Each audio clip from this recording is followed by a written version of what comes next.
Yes. I think the way to look at Indonesia, and one of the reasons why we're overweight, I think it's got an interesting long-term story.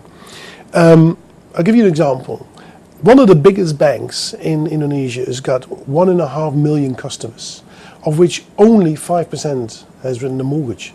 That means that 95%, over 1 million families they bank to, have never had a mortgage. They have a house, they can mortgage it and they can redo it. So household debt is very low, young population, it benefits from investments coming in, employment should therefore benefit from it, but there's a new president, of course. And I think that the long-term story for Indonesia could potentially be quite interesting.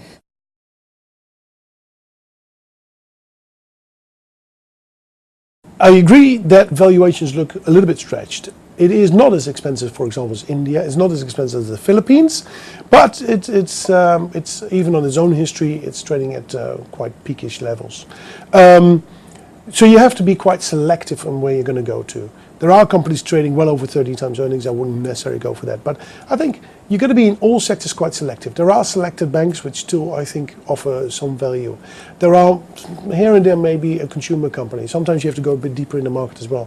We have the potential for fuel price reform coming up, which adds some volatility in the market, or to some of the auto stocks or auto distributors. That could offer here and there some opportunities as well.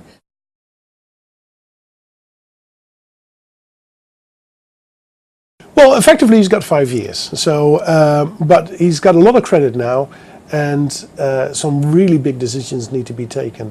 So we'll have to see how it's going to work out. I think if we look at what he's done in Solo, one of the cities where he emerged, and then to Jakarta as well, is typically he's taken on the baton straight away and try to hit some balls, to make that analogy, and get going.